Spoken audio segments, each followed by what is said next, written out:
My name is Reverend Marsh McLean, and I thank you for being here today. Some of us know each other, some will by the time we're done. And this is week 3 of Center for Spiritual Living Greenville, showing up in the world and not on Zoom. So we're really glad you're here. We have this wonderful way of beginning, which is to offer centering sound and affirmative prayer. So I invite you to just close your eyes for a moment as we welcome you in this way.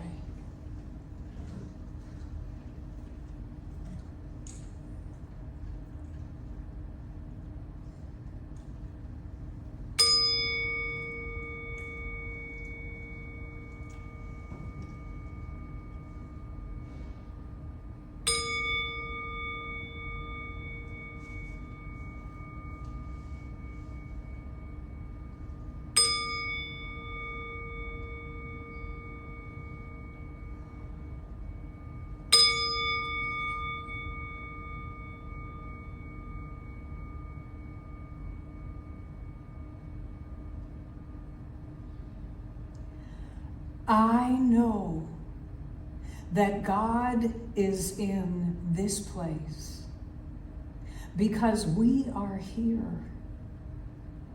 I know that the infinite intelligence, the boundless overflowing love, the perfect pure spiritual substance, and the immutable power of all life is all that there is. And it is right here where we are. I know that each of us is one with it, made by it, out of it, in its image and in its likeness.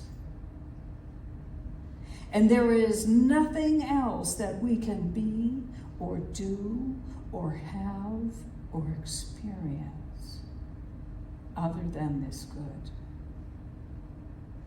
And so I know that as we move into this celebration of life itself, we know everything we need to know in this and every moment.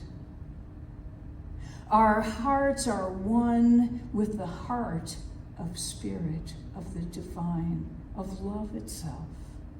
And so we are so very filled and surrounded with love. And being one with an infinite supply and an infinite field of possibility, we are surrounded by that too.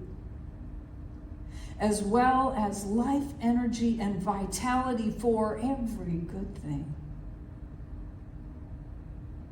I know that our time together is inspiring, it is moving, it is positively creative and beneficial for us as individuals and for the people whose lives we share and others we simply observe.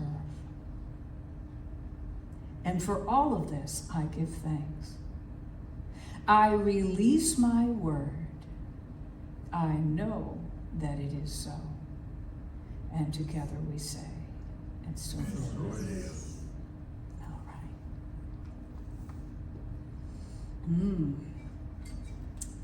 So, welcome to the Center for Spiritual Living Greenville. And no, that's not it. Yes, it is. Okay. This is a wonderful song that hopefully will cause a few of you to get up and dance. We invite you to join us as you get the hang of it. There's 2 slides worth of words, so pay attention. Okay, here we go.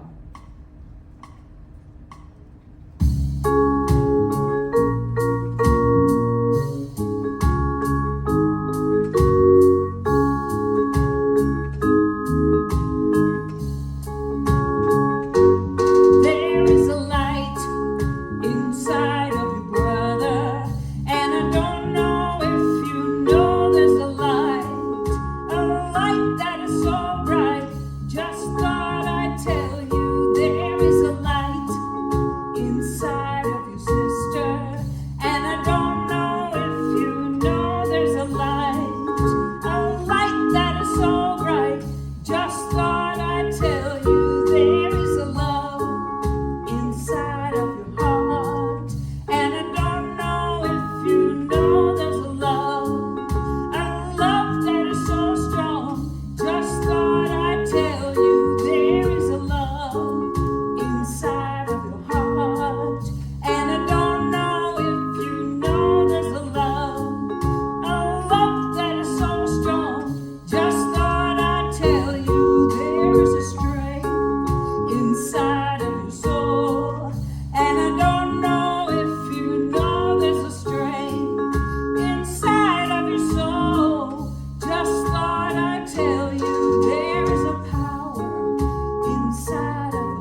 there's a power inside of us all, and it's time to celebrate, celebrate, celebrate, celebrate, celebrate,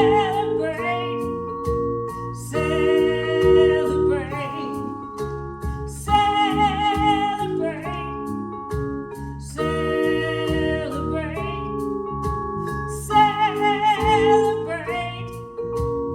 celebrate. There is a light inside of us all, and I don't know if we know there's a light that is so bright. Just thought I'd tell you there is a light inside of us all, and I don't know if you know there's a light that is so bright, and it's time to celebrate, celebrate, celebrate, celebrate, celebrate, celebrate, celebrate,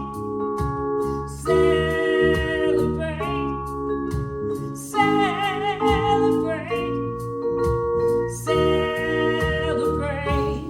There is a light inside of us all, and I don't know if we know there's a light that is so bright, and it's time to celebrate.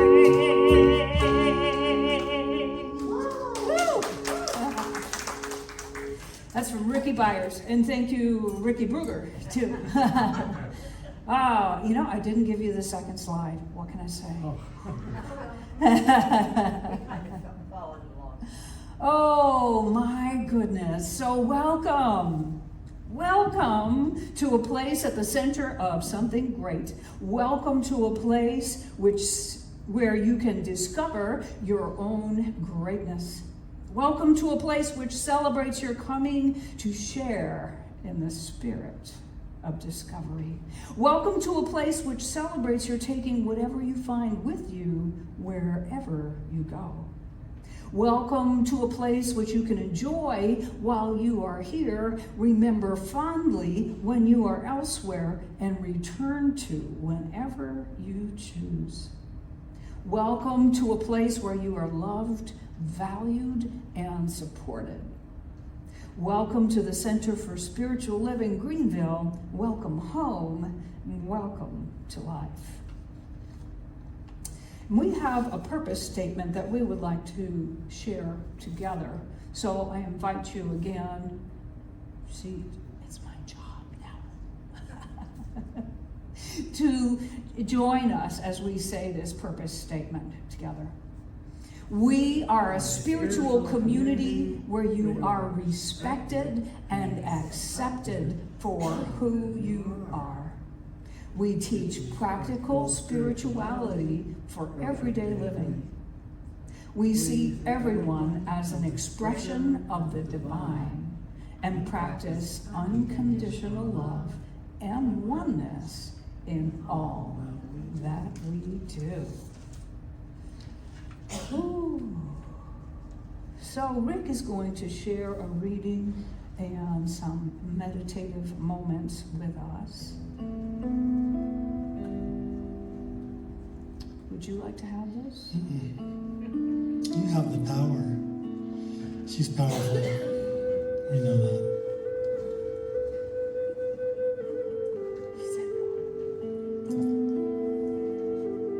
So I'm going to share a few words from Ernest Holmes on the topic of I discover a new freedom. I discover a new freedom. I'll share some affirmations. We'll have a few moments of silence, and then we'll come back with an opening prayer. So find yourself comfortable right where you are, noticing the rhythm of your breath, the beating of your heart.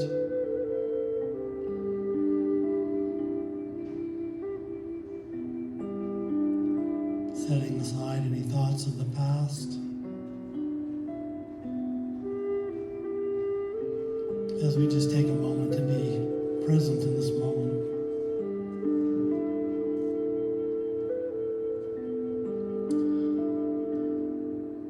By far the larger part of our thinking processes are automatic, casting, as it were, the images of their acceptance into the universal mind, which reacts upon them.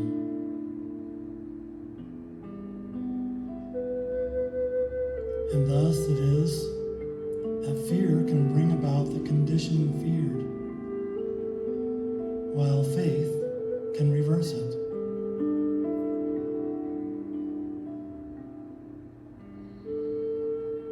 Prayer, affirmation, and denial are for the purpose of erasing wrong thought patterns and establishing correct ones.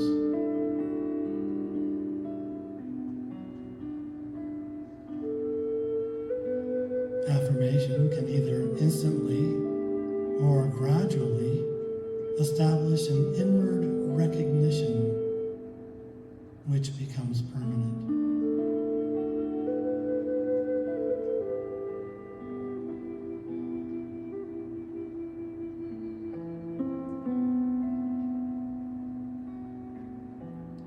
Life is like a mirror, reflecting the conscious declarations of the good we desire.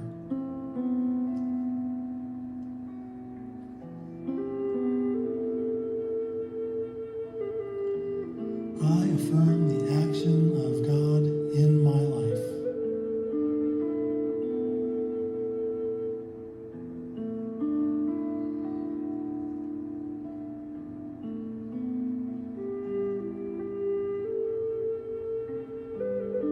I affirm the presence of love.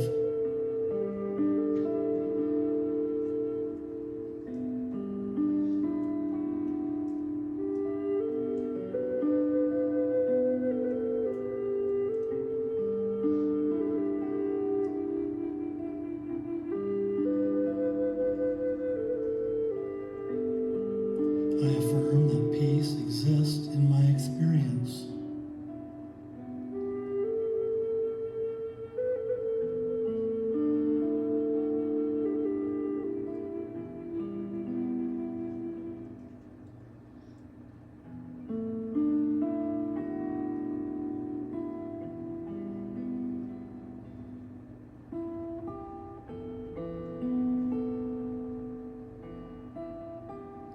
I affirm joy.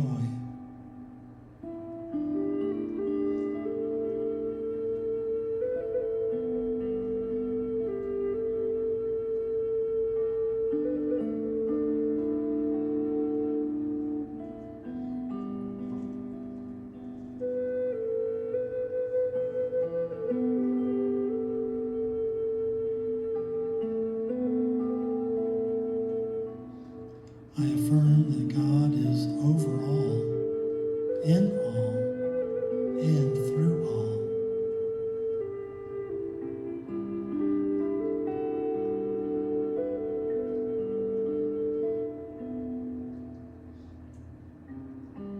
There is nothing out of the past that can limit me,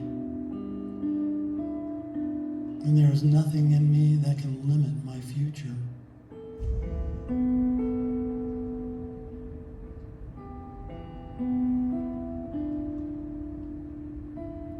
I experience a new freedom and joy in living.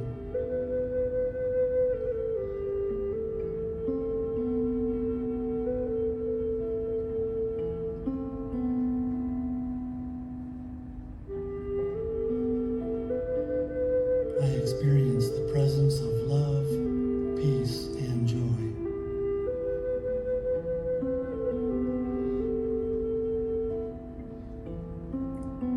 I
I experience the presence of love, peace, and joy.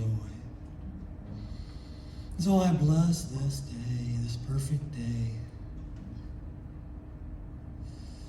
where the infinite intelligence of the universe has provided everything necessary for our dreams and desires to become made manifest in this very moment, making the path clear and easy, delightful and beautiful. Everything is always orderly in the perfect sequence. I know that love reigns supreme, that intelligence guides us along the way, that beauty is breaking into our consciousness from everywhere. I bless this day. And I know that we are a blessing to the world everywhere we are. And so it is.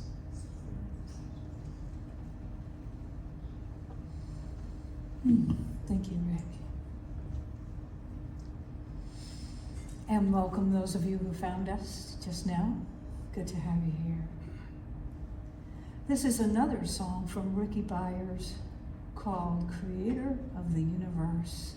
Invite you to sing along once you get the hang of that.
Meditation. Appreciate that. So welcome to the Sunday Soul Feast. This is number 3 for us. And I'm going to share a message, a little bit of an experiential exercise in the middle of it, and introduce a new topic, a perfect topic for the month of July. As soon as I get all this all lined up. Okay. So, oh my goodness, you know, I don't know if it was a good idea to give me the remote. All right, so again, I'm Reverend Marcia McLean, and we have a couple of things lined up for today. It's very common to talk about the concept of freedom in the month of July. And because we are just starting meeting in person again, we thought you might want to know a little bit about us. There's a tradition in Centers for Spiritual Living of talking about the 4 sections of the introduction to the Science of Mind textbook, usually in January. We go back to it one time a year, and I thought, well, it all starts out with this thing called the law of freedom. So why not introduce ourselves to everyone and spend some time looking at this philosophy together during the month of July.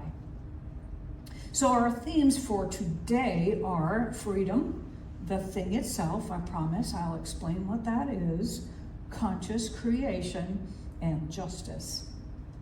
Now, Rick just read about freedom from a book called Creative Ideas, which is a collection of meditations and affirmations from Ernest Holmes.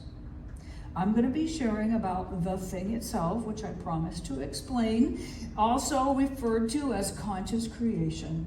And then we're going to end with a little bit of what we would refer to as an aspect of justice, which would be a call to action to take whatever we learn here out into the world.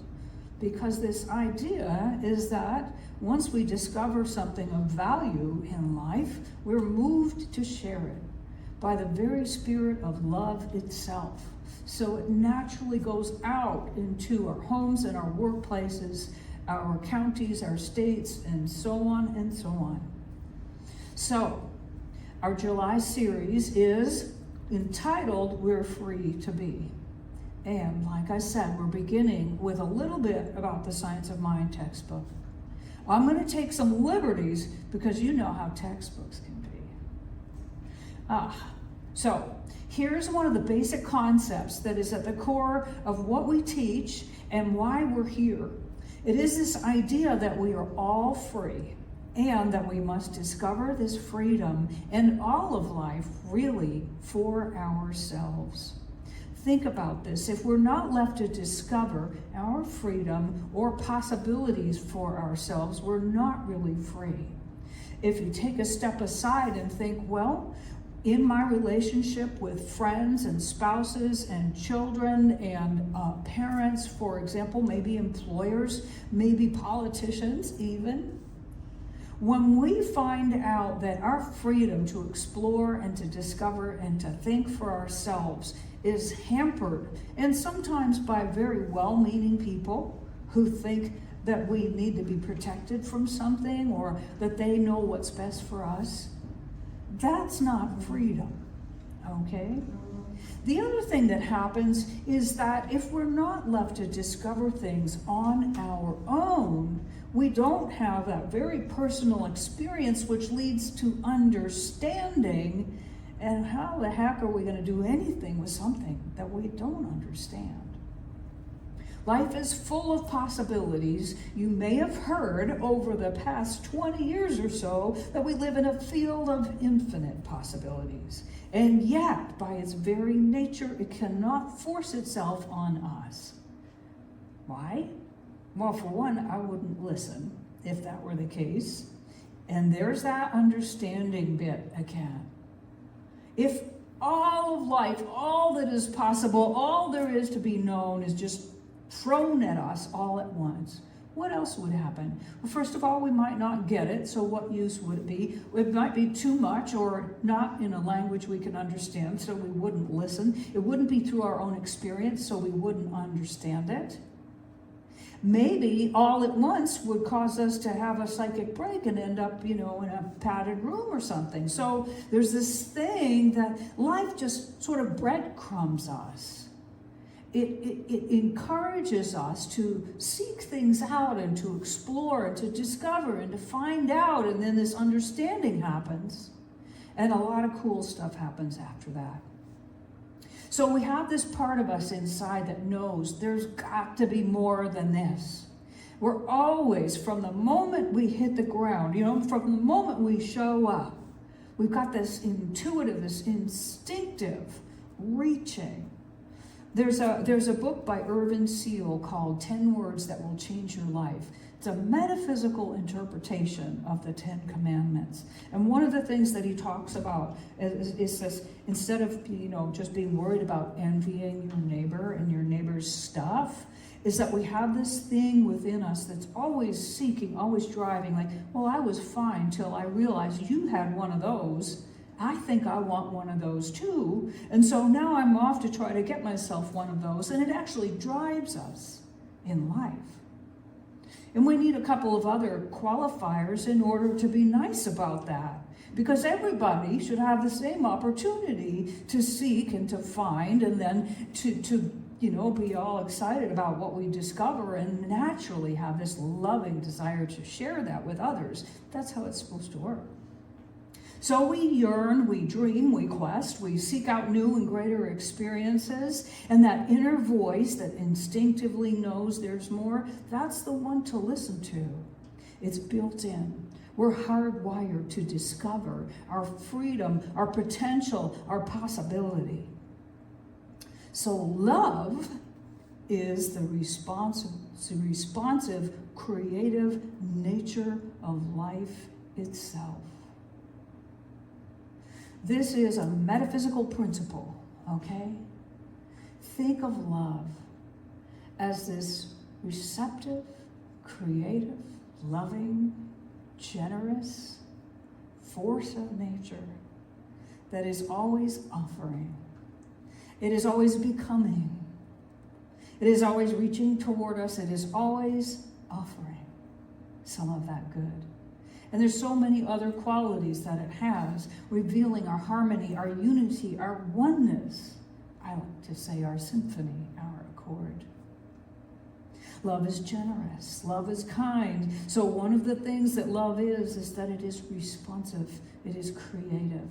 It is the nature of life to give. So law, when I say law, is universal law. It is the law of cause and effect, the law of attraction. It is the law of correspondence. It is actually represented all throughout nature in so many ways. And through understanding how things operate with these laws, love in all of its infinite forms is available to all of us.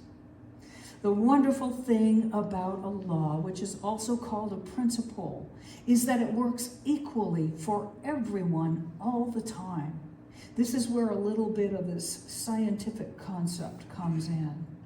So sometimes we also call a law a principle. It works in the same way for everyone all the time, and we can use it and get the same results. Anything that's already been discovered, by the way, is easier to discover. That's that 100th monkey principle. Because we are sharing a collective consciousness. So lucky us, even if we don't read the book or watch the video or listen to the podcast or whatever it may be, anything that has already been discovered by somebody else is easier for the rest of us to know. And then sometimes, of course, you have those frontier moments. You're the maverick, you're out on the growing edge, you're the first one in your group to discover a thing, and you get to be a little lonely out there, and then you come back from your hero's journey and you're like, hey, guess what I found? And like, you're nuts, right? But that's life. That is the juiciness and the richness of it. That seeking and finding and wanting to share.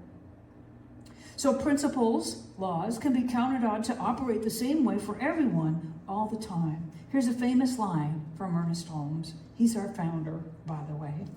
To the degree that we understand, my words, something, a principle or a law, we can have just that much of what it has to offer.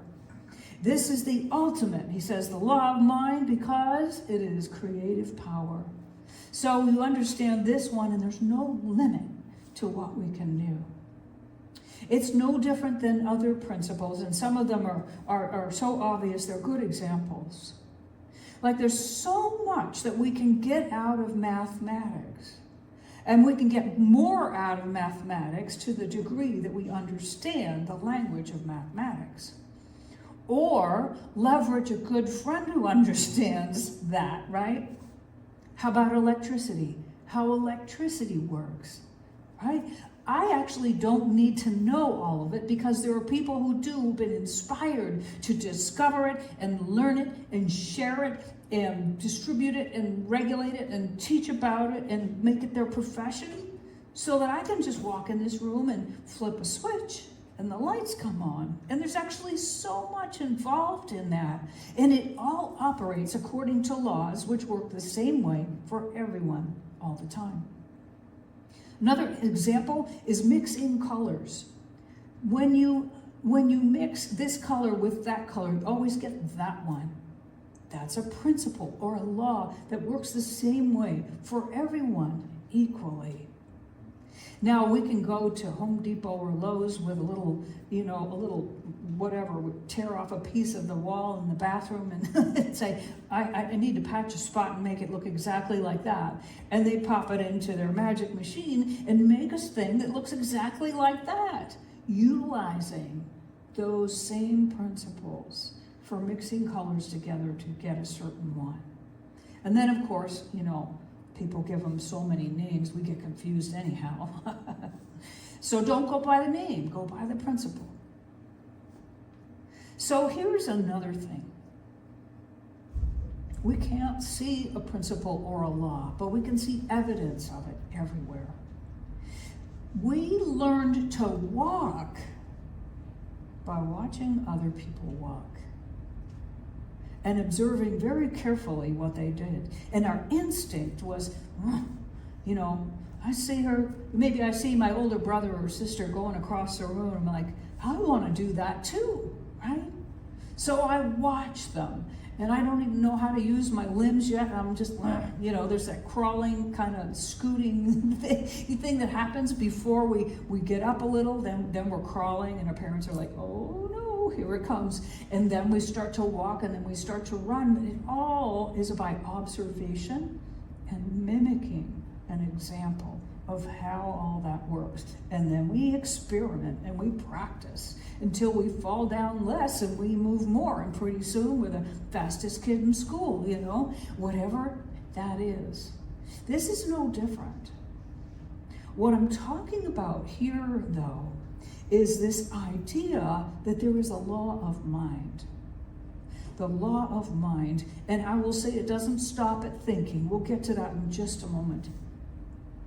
The creative mind with a capital C, which can also be referred to as God or love or spirit or the infinite or the absolute or whatever floats your boat, is this combination of the creative responsive activity of that law of love and the way that it operates and produces something.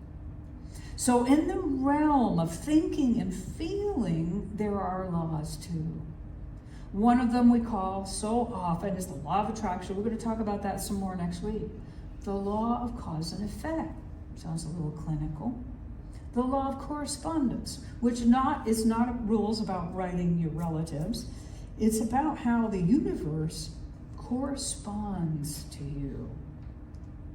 It creates for you by corresponding to what you think and feel and believe. So some of the ways that that's represented is it is done unto you as you believe. What goes around comes around, right? Things like that. We just studied something called The Secrets of the Lost Mode of Prayer by Gregg Braden. A bunch of us were in a book study. And interestingly enough, Braden talks about how the ancient Essenes, and it is purported that Jesus studied with them before he became famous, okay? That they have these elements to praying effectively, which are thought, feeling, emotion, and imagination. Thought, feeling, and emotion, and imagining the desired outcome as already happening. An example that is given is that the author's Native American friend needs to stop at a medicine wheel in the territory where he lives and do a prayer because the community is in desire of rain. So he goes there to the medicine wheel and he takes off his shoes and he appears to do almost nothing and be done very quickly. And then Greg asks him, well, what did you do? I thought we were going to pray for rain. And his friend said, no. We pray rain. We don't pray for rain. To pray for rain is to acknowledge its absence. See? So there's this thing that so many of us have been taught, if we have a religious background, and not all of us do, which is to pray for things. And when I remember, bless her heart, my aunt was praying desperately for a rift to be resolved in our family between two individuals. It kind of spread because, then they told people and they told people, and our beautiful family had this, cavernous space in it between these two groups. And she would just pray harder and harder and harder in hopes that someday this thing would resolve itself. But it was always saying, this is a really big problem. There's a nickname for this kind of prayer. It's called a foxhole prayer. God, please get me out of this one, and if you do, I promise I'll never do it again. So somehow, and perhaps erroneously, we have been taught to beg, to plead, to ask, and to supplicate for something. And that has a whole origin in believing that God or Spirit is way out there somewhere, has nothing to do with us. And that we've got to ask, please, if you've got time, may I have this?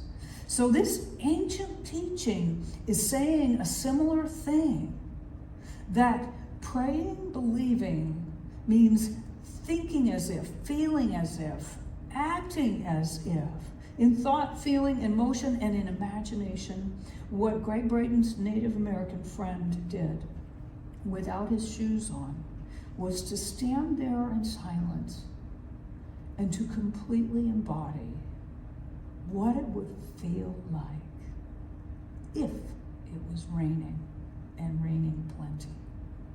And what he imagined was that the rain would fall on his head and his shoulders and his arms and all over him and all around him and down onto his feet. And the ground beneath his feet would become moist and become mud and squeeze up between his toes. That is the feeling state that he got into. And do you know, it rained. It rained a lot. It might have even rained what we call too much. But that was a great example of praying, believing. So I want to invite you to just do something for a moment with me, if you will. I'm going to invite you to close your eyes, okay? And we're just going to do a little exercise here. Think of something you really enjoy. Maybe it's something that you partake of often. Could be a spiritual practice or a favorite thing that you like to eat or drink. Something special that you love to do. Think of that thing.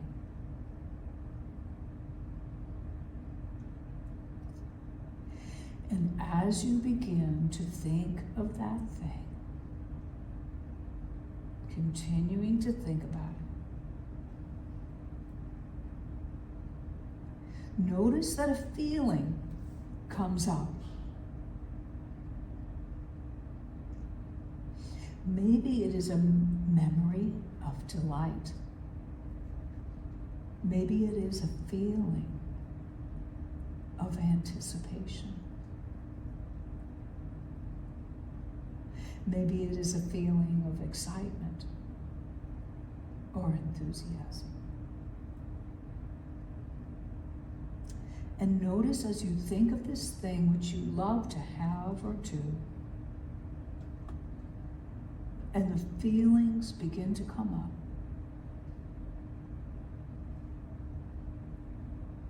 You start to develop an emotional state. It's energy in motion. That anticipation has practically gotten down to your feet. There's a sense of a readiness to move, a readiness to have this experience.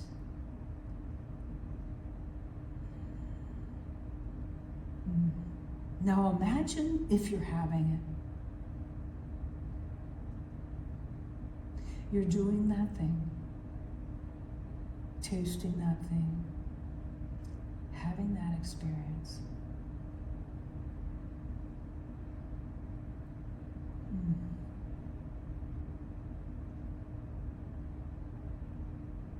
It becomes visceral. This is how we say yes. This is how we align. This is how we open to. This is how we become one with and make welcome our desired outcome. This is praying, believing.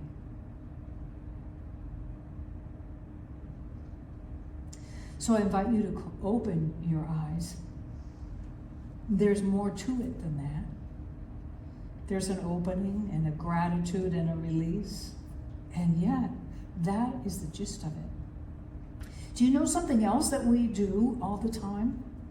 We think of something we hope we don't experience. And then we start to feel it. And then we get emotional. And then we imagine how it's going to be. And we've said yes to that. I did that yesterday. I did that yesterday. What was it? It was something in Canva that wasn't working. It was something on my computer, and I'm like, oh, I'm just gonna sit down, I'm gonna do this one little thing, it's gonna be so easy, I can check it off, life is good, and then it didn't work. And I didn't catch myself. And I started to, like my shoulders went up and my teeth clenched, and I'm starting to, I just didn't catch it. I was thinking, this isn't going very well. I started to feel that this wasn't going very well. And then I got really emotional about it not going very well. And I asked Rick, my beloved prayer partner, if he would help me get back into myself, because I was just a wreck. I believed it. And it just became my reality so fast. It happens, right? That's the thing about that. So acting as if can feel a little funny. It can feel like you're not telling the truth, and yet to claim a higher idea, a new experience, we get to say this thing and conjure up a sense of believing and aligning with, just stretch a little greater, a little bigger, a little bit more than we've known before. We really can't get in too much trouble. So we study the creative power of thought here.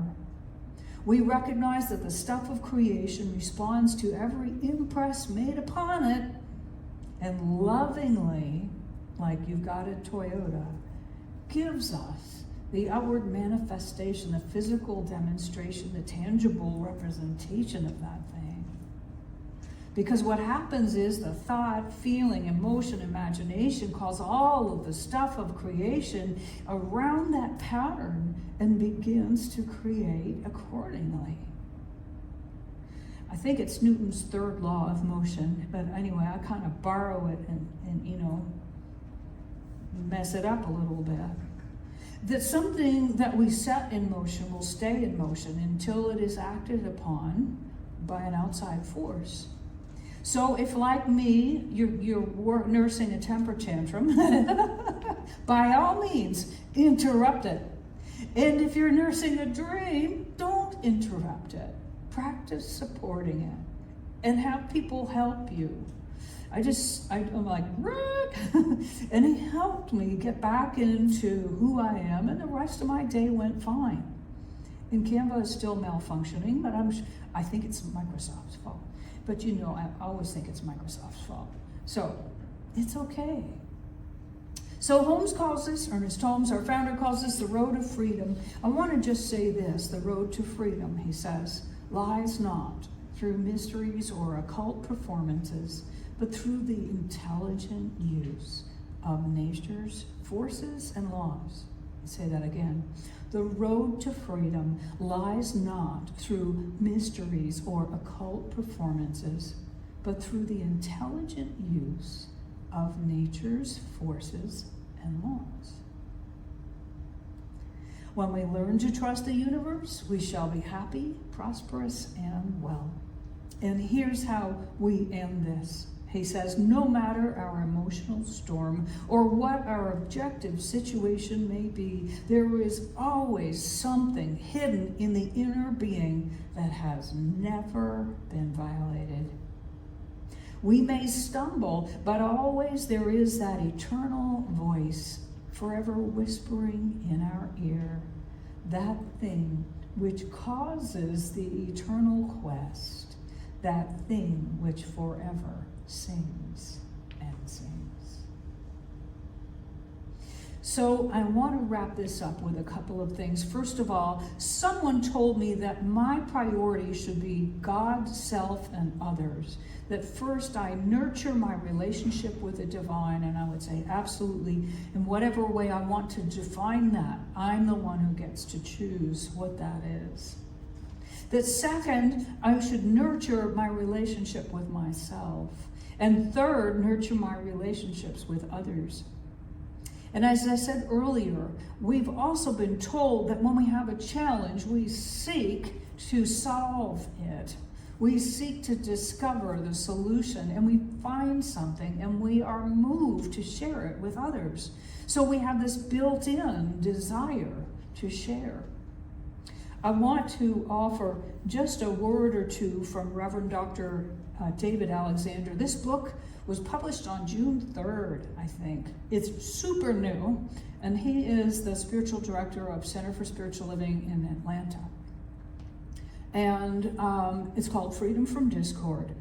He says that our belief in oneness moves us naturally to care about and share with our fellow human beings and all living things. Those are my words in summation. And he suggests that New Thought, which includes us and Unity down the street there and some others, can be used to foster, among other things, justice. Actually, if this is a just universe, then we would think that there would be some way that that shows up in the outside world. And maybe it is our part to make sure that we know that we're vehicles for that, rather than hoping somebody else will take care of it. So he says to apply the principles to achieve justice, here are 4 things. First of all, in practice, justice in New Thought philosophy involves consciously applying the principles of alignment with divine order and personal responsibility to everyday life. This can be achieved through various means, including the following: conscious creation, which we talked about today, the law of attraction, which is what we're going to look at next week, social responsibility, which will be the following week, and visioning also. Visioning is something that's created by Michael Beckwith. It is a meditative process for getting guidance that allows individuals of different opinions to come together under one idea. It's beautifully unifying. So I will read just this one paragraph about what we talked about today. New Thought philosophy teaches that individuals are co-creators of their reality. By focusing on positive and life-affirming thoughts and intentions, individuals can contribute to the manifestation of justice in their own lives and in the world. This may involve practicing forgiveness. We talked about that last week.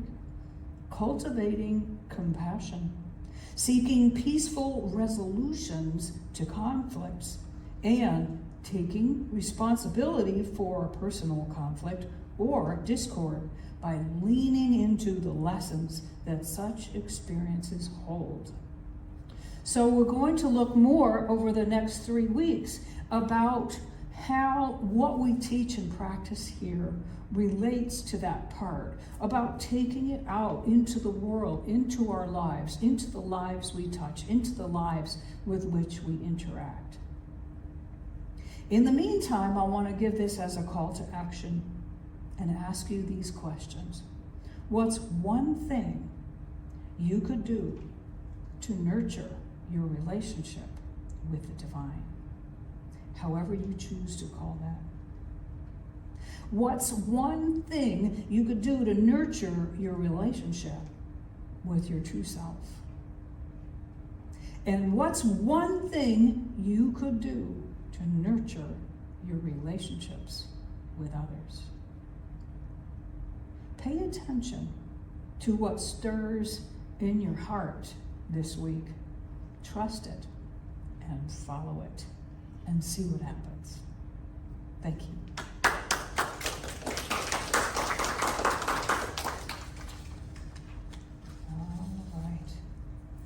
Guess what? We're going to sing a song. We have a habit of doing that. And first, we do something here, and we do it here and everywhere. We do it every day of the week and every hour of the day. And while we're in this room together, we have the opportunity to say an affirmation about it as well and to bless it all. So I invite you, as we do this, to consider the possibility of making a gift to CSL Greenville. I want to pass that around. It may happen now. It could happen later. It might have happened a little earlier. We have cards over here, white cards on the table that share a lot of different ways you can do that. And I'm going to share some more in just a moment. But first of all, let's say this affirmation together. From this place of unconditional giving, I step into the flow of the abundant universe.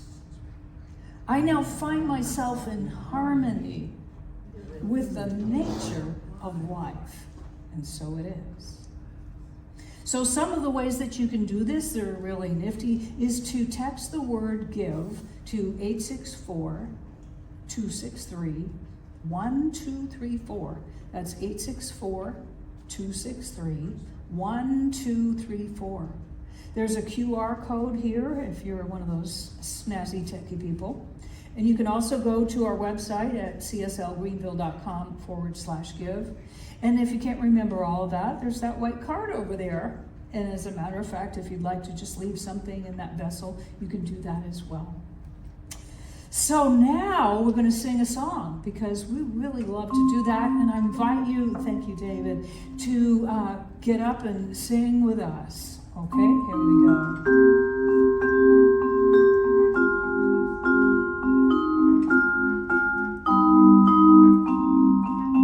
God is my source. God is my power. God gives me everything I need. So I give thanks for all my blessings.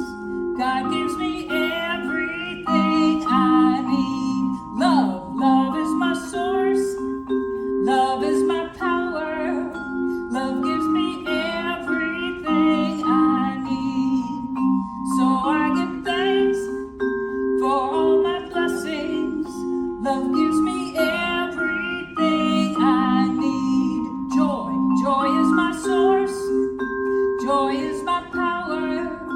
Joy gives me everything I need. So I give thanks for all my blessings. Joy gives me everything I need. Peace is my source. Peace is my power. Peace gives me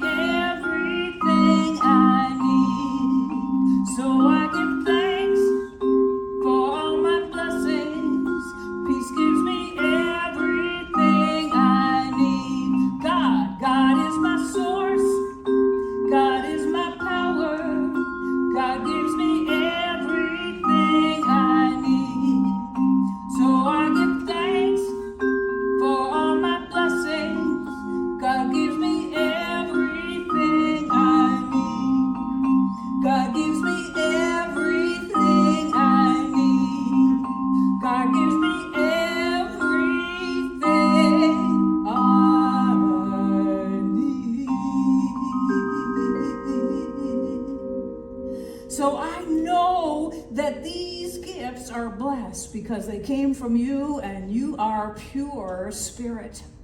I recognize that divine urge to discover prosperity and abundance and gifts and riches and to share them is part of who we all are. And I know that the places that we point these gifts at are nourished by that, and so are we in the giving, and everybody wins.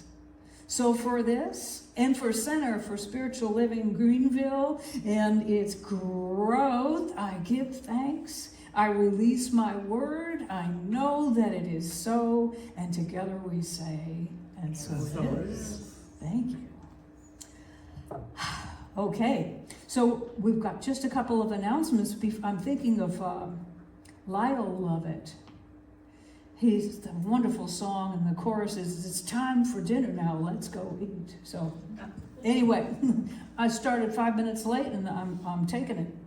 All right, so Monday evenings at 7 p.m. Since last September, we are rocking with our Spiritual Living Circle on Zoom, and we're going to talk about being healthy in every way. We're going to talk about being healthy in spirit, soul, and body, whatever that means to you, and whatever that relationship between those aspects of self means to you. Sundays at 4, of course, are right here from now on. This is where we're at, and that will continue.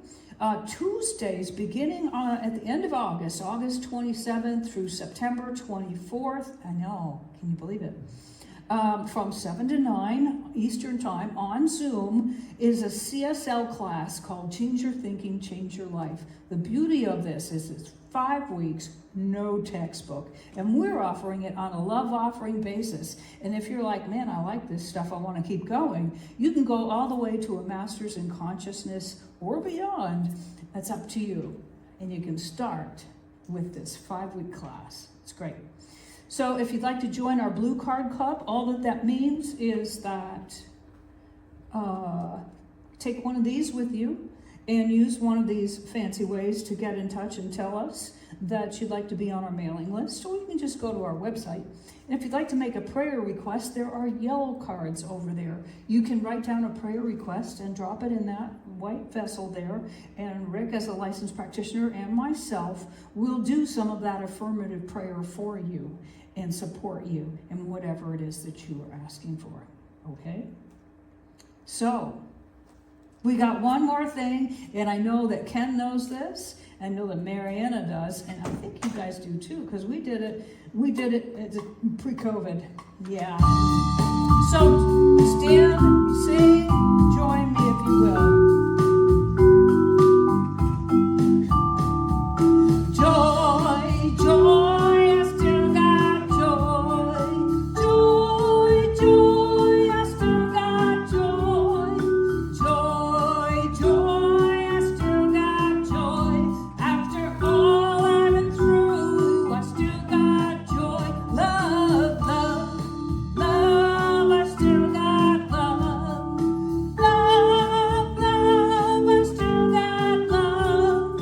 Love, love, I still got love. After all I've been through, I still got love. Peace, peace, peace, I still got peace. Peace, peace, I still got peace. Peace, peace, I still got peace. After all I've been through, I still got peace. Joy, joy, joy, I still got joy. Joy, joy, I still got joy. Joy, joy, I still got joy.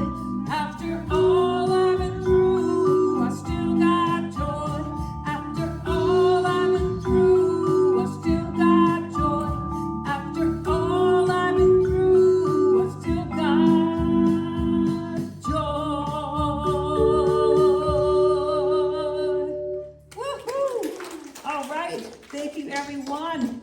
And a final word of benediction. I use my voice to declare that, yes, this has been awesome. That's a, a higher version of good, which is what Bene is for. So I recognize that God's Spirit, Creator, the I Am principle, the all that is, has definitely shown up in, as, through, and all around each and every one of us as such brilliant lights, as such beautiful hearts and souls, as so much love. I give thanks for all of the ways that our spiritual magnificence has been awakened today, because I know it will go and do great things.